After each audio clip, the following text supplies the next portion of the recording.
Frères et sœurs, que le Seigneur vous bénisse richement. Prenez vos Bibles. Je vais lire avec vous le livre de Matthieu, chapitre 19. Ce chapitre, je l'ai beaucoup exploré dans le contexte vraiment spécial du mariage et du divorce. Souvent, les statistiques disent que les mariages dans les pays occidentaux ont un ratio de 1 sur 3. Et ça, c'est lorsque j'ai migré vers l'Afrique du Sud. Et en Amérique, on dit que, statistique, de 3 mariages, il y a 2. Donc les 2 tiers ont plus de chances de se divorcer et 1 tiers a plus de chances de perdurer. Donc c'est plus de 50%. Et c'est presque devenu à la mode, même parmi les chrétiens. Les gens divorcent très facilement et mettent fin à leur relation de mariage. Au tribunal ou à travers des situations et des circonstances qui font que les gens ne peuvent simplement plus continuer le projet du mariage ensemble. Et j'ai pris mon temps pour aussi voir dans notre génération, les gens de notre âge et aussi notre entourage, même le cercle chrétien que nous côtoyons.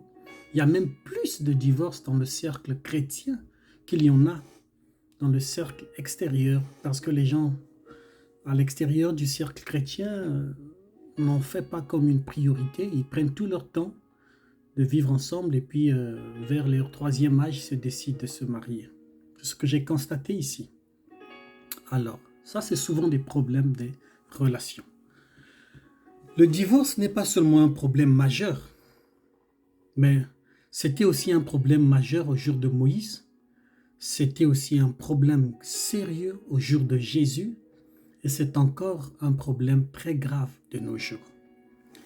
Moïse était le premier à être confronté à ce problème et il fallait qu'il puisse officiellement trouver une méthode pour apaiser les couples de son jour ou autour de lui, comment gérer les divorces, et il a permis aux gens de son groupe de donner à sa femme, par un homme, une lettre de divorce s'il n'arrivait pas à continuer de vivre avec elle.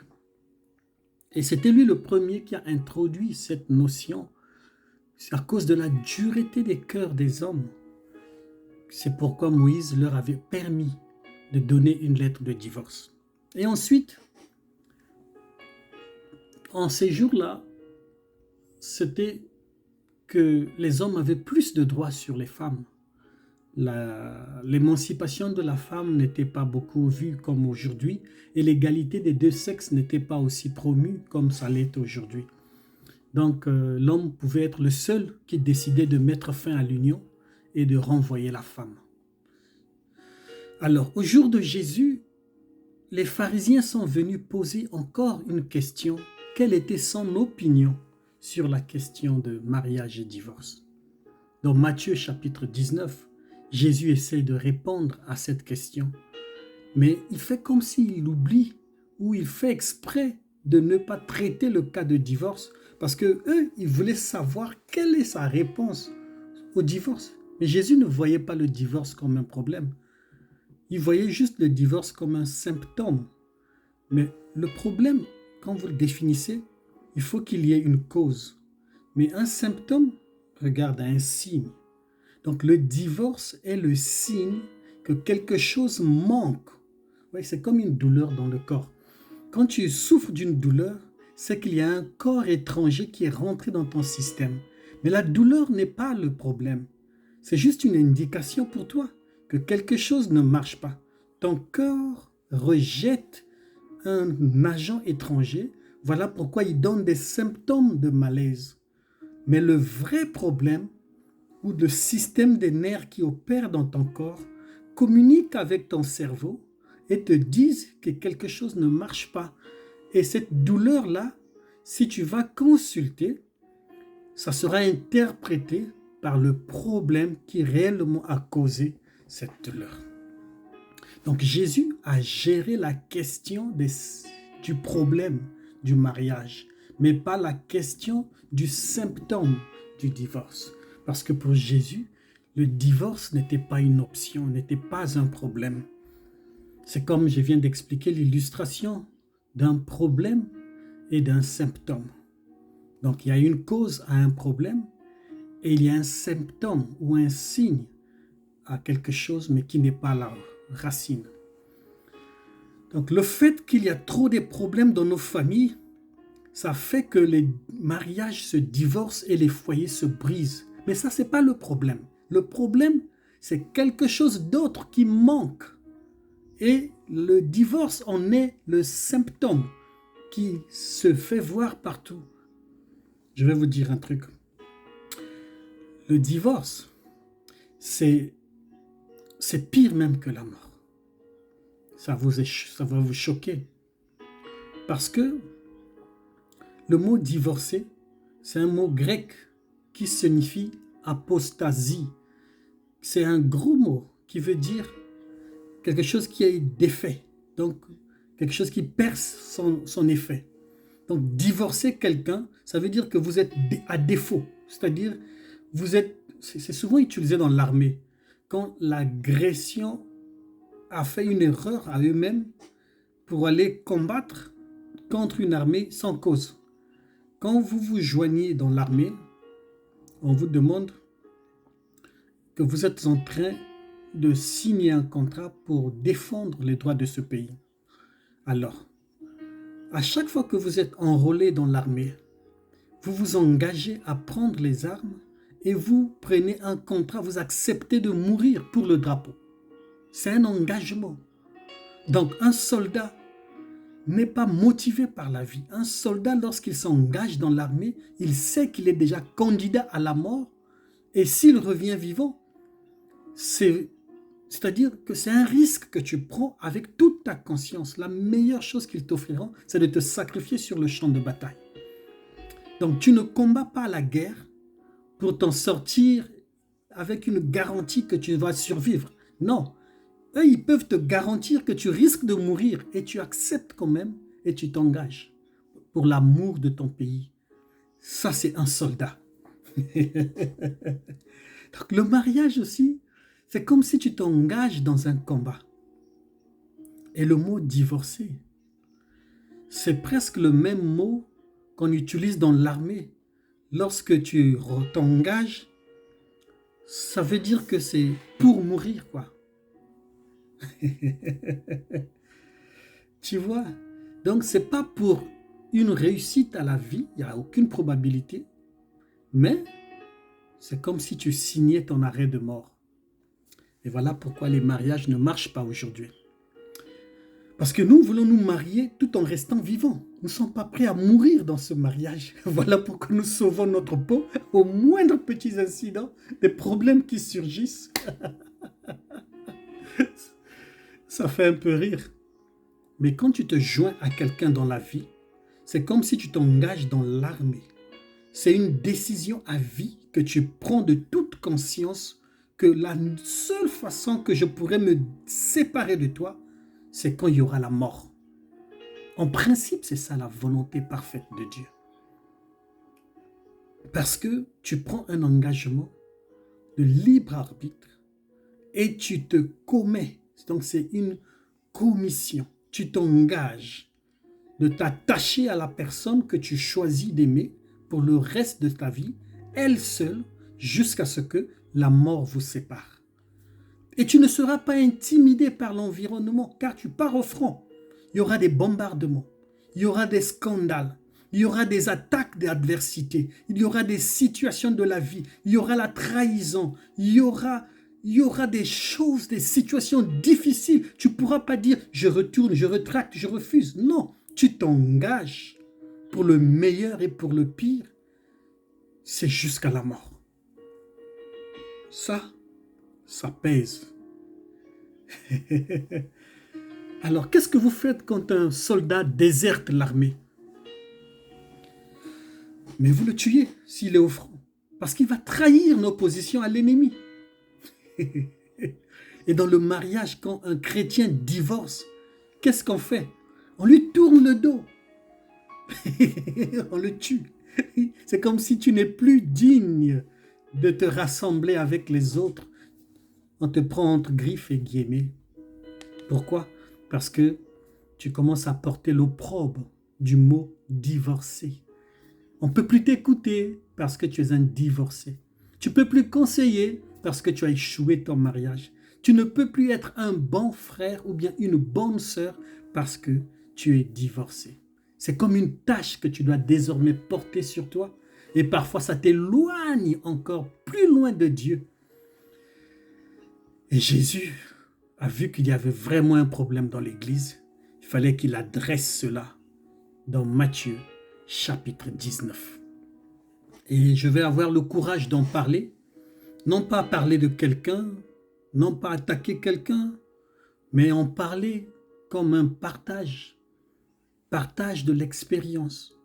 Que vous, les femmes, vous, les jeunes hommes, quand vous vous engagez de pouvoir épouser quelqu'un, vous vous engagez pour votre présent et votre futur à la personne. Et d'aucune manière, la personne vous tournera le dos, peu importe l'adversité de la vie. Et cette décision doit être réciproque. Vous voyez? Quand une personne meurt, vous savez, vous l'enterrez, les finis retournent à la poussière. Et là, c'est les seuls moments que cet engagement-là prend fin. Ça, c'est vraiment ce que la Bible initialement enseignait. C'était la condition avant que le cœur de l'homme soit rempli d'envie, soit rempli de haine, soit rempli de difficulté à pardonner son prochain. C'était que la mort était la seule condition pour sortir du contrat de mariage. Vous voyez? Ça veut dire que quand quelqu'un est enterré, vous ne le reverrez plus jamais. Il est mort, il est divorcé, il est sorti de la vie, il est plus loin même que la mort. Et quand vous divorcez, vous sortez de la vie de la personne. Vous vous enterrez dans ses émotions, dans ses sentiments et dans tout ce que vous êtes enterré, enseveli, anéanti, retourné à la poussière, comme si vous n'aviez jamais existé dans le cœur de cette personne. C'est ça le divorce. Fini complètement. Heureusement qu'il y a une résurrection, parce que Dieu a promis que même tout ce qui meurt ressuscitera. Et parfois, tu prends un bus, la personne que tu as divorcée est là. Tu vas au parc, tu croises la personne. Tu vas à l'église, la personne est là. Et qu'est-ce que tu fais? Tu l'ignores, tu le salues. C'est une mort, mais la plaie n'était jamais cicatrisée. Et quand il y a des enfants au milieu, c'est encore très douloureux. Parce qu'à chaque fois que tu ramènes les enfants chez l'autre parent, vous êtes obligé de vous revoir. Et ça fait mal. C'est pourquoi Dieu a dit, je déteste le divorce. Dans le programme de Dieu, il n'y avait pas un plan quelque part où il faut faire le divorce. C'est Moïse, le premier. Quand on lui a posé, il a dit, en fait, les disciples, quand ils ont posé la question à Jésus, ils ont dit, est-ce qu'un homme a la permission de divorcer sa femme? Matthieu 19, lui, il a dit, on va lire ça ensemble. Au commencement, il n'en était point ainsi. Car l'homme quittera son père et sa mère, s'attachera à sa femme, et les deux deviendront une seule chair. Et il continue. Que tout ce que Dieu a uni, que personne ne les sépare. Donc, il essaie de dire ici que Dieu ne joint pas tout le monde. Mais ce que Dieu a joint, que personne ne les sépare. Parce que nous aussi, nous avons créé nos propres unions. Nous nous sommes joints à des partenaires sans savoir si nous étions dans la volonté de Dieu. Parce que Jésus a dit que ce que Dieu a uni. Alors, le problème n'est pas le divorce, mais le problème c'est à qui vous vous joignez et comment vous vous joignez par rapport à la parole de Dieu. Parce qu'il faut que ce soit Dieu qui unisse les deux cœurs et c'est dans cette union que le divorce est impossible. Car au commencement, il n'en était point ainsi. Dieu a créé l'homme et la femme et la seule manière de les unir, c'est par la parole de Dieu. Et c'était comme ça au commencement. Aujourd'hui, nous avons des unions, des sociétés développées, des unions des personnes de même sexe, des unions des personnes avec des bêtes, des unions des causes. Certains hommes ne savent même plus qu'ils sont masculins. Et il y a les transsexuels aussi. Mais je ne veux pas les critiquer ou les vexer. Je veux juste dire qu'au commencement, il n'en était point ainsi. Quand Jésus dit qu'il y avait un homme et il y avait une femme et Dieu les a unis. Donc quand on pose la question à Jésus, est-il permis à un homme de divorcer sa femme? Il dit, n'avez-vous pas lu que ce que Dieu a uni, ça veut dire que il y a des gens qui sont unis, mais ce n'est pas Dieu qui les a unis. Mais vous, si vous êtes sûr que vous avez observé toute la parole de Dieu et que c'est par la parole de Dieu que vous avez fait le vœu du mariage, que vous avez été unis, alors que personne ne puisse vous séparer. Est-ce que vous comprenez ça? Ça devient intéressant. Donc, quand on construit une maison, la première chose qu'on met, c'est la fondation. Souvent, quand on fait la fondation, elle est calme. On ne remarque même pas ça parce que ça va sous terre. On creuse. Et c'est ça qui tient toute la structure de la maison.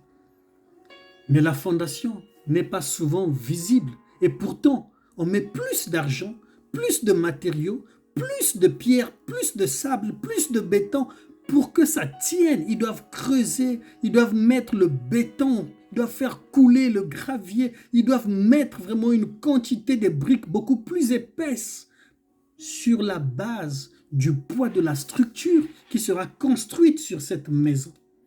Donc la fondation, c'est la première chose qui doit être bâtie avant de fonder un foyer, une famille, un mariage. C'est d'abord la fondation. Car si la fondation est solide, elle supportera le poids de tout ce qui s'ajoutera dans le futur et les années à venir, et le succès, la réussite, la mode, le boulot, la carrière, les enfants, tout ce qui sera ajouté dans ce couple tiendra bon si la fondation est belle. Donc Dieu, avant de donner à un homme une famille, il a d'abord fait une fondation. Il a construit l'homme de telle sorte qu'il puisse être capable de porter le poids de toute sa famille sur ses épaules. Et là, je parle d'un vrai homme. Le sens de la responsabilité, la notion de l'amour, la considération. Et il y a des hommes qui ne sont pas hommes. Ils fuient devant les responsabilités. Ils sont irresponsables devant des situations. Mais chaque homme créé à l'image de Dieu a la capacité de porter le poids de sa famille, car vous êtes bâtis pour cela. Vous êtes construits pour cela. Ça, c'est la fondation. C'est pourquoi Dieu vous a mis homme. Parce que vous êtes capable de porter. Et tout ce qui sortira de vous tiendra bon. Parce que Père signifie la source de quelque chose. Adam est sorti de Dieu. Donc Dieu était la structure et la fondation. Comme Adam sortait de Dieu, Adam était une structure de la fondation. Et tout ce qui pouvait sortir de Adam devait aussi être une partie de lui. Mais sa femme est sortie de son côté. Elle n'a pas été sortie directement de Dieu. Elle est plutôt sortie sous la côte de l'homme. Donc l'homme est devenu le produit source. Et la femme est devenue le sous-produit de cette source. Je vais continuer dans mon évolution de cette idée. Donc un homme est bâti comme une fondation de la maison, à être capable de supporter les caprices d'une femme, à aimer une femme, à subir le poids de sa femme et de ses enfants et de tout ce qui s'ajoutera dans son mariage, parce que Dieu l'a bâti ainsi, c'est pourquoi il est homme. Et ça, c'est la fondation. Un homme doit être fondé sur la parole de Dieu pour être mûr, d'être assis dans son mariage. Amen. Donc, j'ai expliqué que l'homme est sorti de Dieu et la femme est sortie de l'homme. Donc, tout ce que Dieu voulait que l'homme soit, il était responsable de cela. Et Adam était là pour représenter la vision de Dieu. Et la femme est sortie de l'homme Ça veut dire que toute la responsabilité de la femme dans le mariage se repose sur son mari. Et si vous êtes dans cette logique de la parole de Dieu, ça vous ramène automatiquement au commencement quand Dieu créa l'homme et puis la femme et il les a rendus un. Je vais continuer cet échange dans une deuxième partie pour que la vidéo ne soit pas trop longue. C'était donc la première partie. Que le Seigneur vous bénisse richement dans le plaisir de vous reparler. Shalom.